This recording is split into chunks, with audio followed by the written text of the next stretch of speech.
Okay, let's go to Bianca Nobilo now. She worked in Westminster for about a decade. Bianca, thanks so much for your time. I mean, we've seen these characters in politics before, the likes of Mandelson. He had such a checkered past. He was obviously charismatic.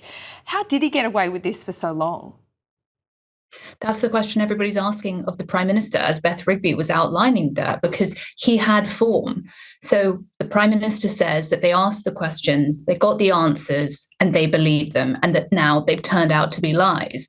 But the question that so many in the public and in Parliament have is, this is a man who's had to resign twice already because of behaviour in public office, who was hanging out with a Russian oligarch on a yacht when he shouldn't have been, who was taking interest-free loans when he shouldn't have been, who was a known associate and friend of Jeffrey Epstein. So it does raise a lot of questions about judgment.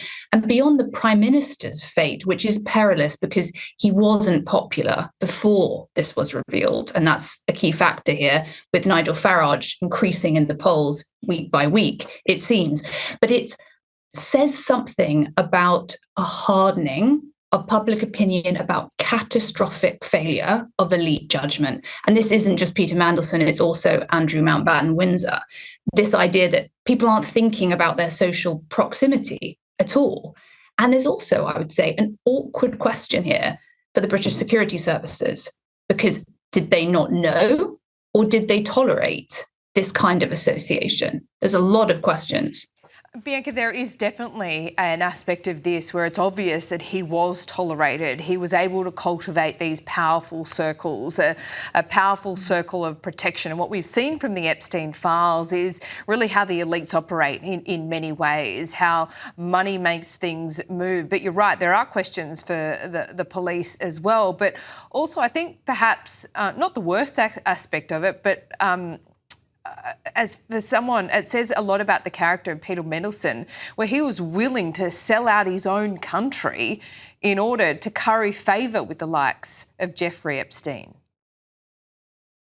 Yeah, so I think you're probably referring there to some of the new documents that we've seen, where he is essentially forwarding sensitive government information to Jeffrey Epstein, giving him a heads up that Britain's going to be selling assets to the tune of 20 billion, or that there's an EU bailout coming for 500 billion. These are market-moving events.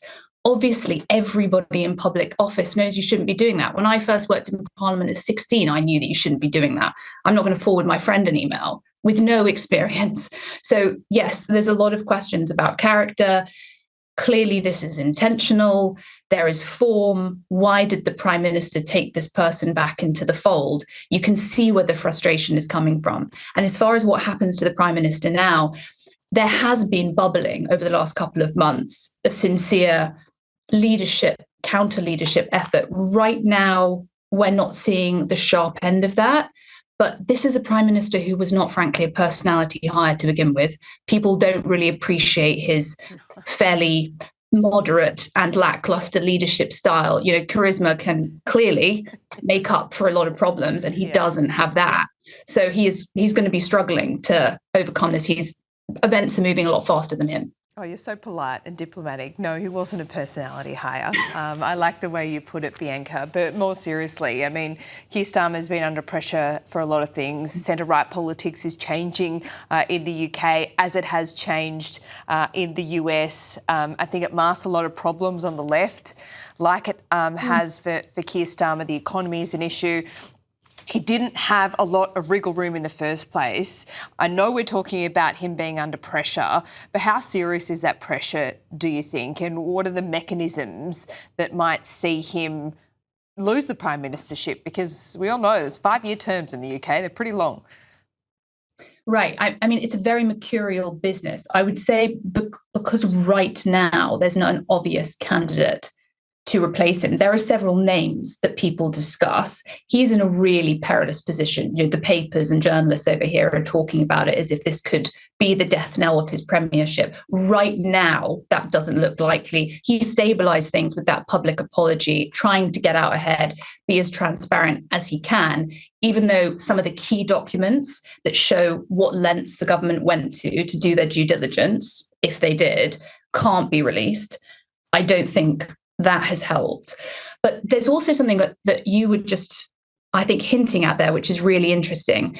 Things like the Epstein files, that feeds this public narrative that Donald Trump talks about too, of draining the swamp, of corruption in politics. And what I detect happening from my time in politics and then my time covering politics, so like the last 20 years or so, is that makes the public have a much lower opinion of members of parliament. Obviously, this would be the case in Australia as well as the UK. So then you get more trolling, it's more vitriolic, safety risks to MPs increase. And then, frankly, a lot of normal people don't want to go into politics because it puts themselves at risk, it puts their families at risk. So the lower regard that politicians are held in, the less you're getting a lot of well-meaning people going into politics. And then the worse everything gets. And a lot of MPs are really angry because there's so many people that are in Parliament to do the right thing, to be a good representative for their constituents. And this tarnishes all of them. People are just waiting for another reason to bash Parliament and MPs for not doing a good enough job. And there's a lot of anger there as well, because they all suffer when things like this dominate the media landscape. Yep, it certainly does. The swamp is looking a lot more swampy this morning. Bianca Nobilo, great to see you. We'll see you soon.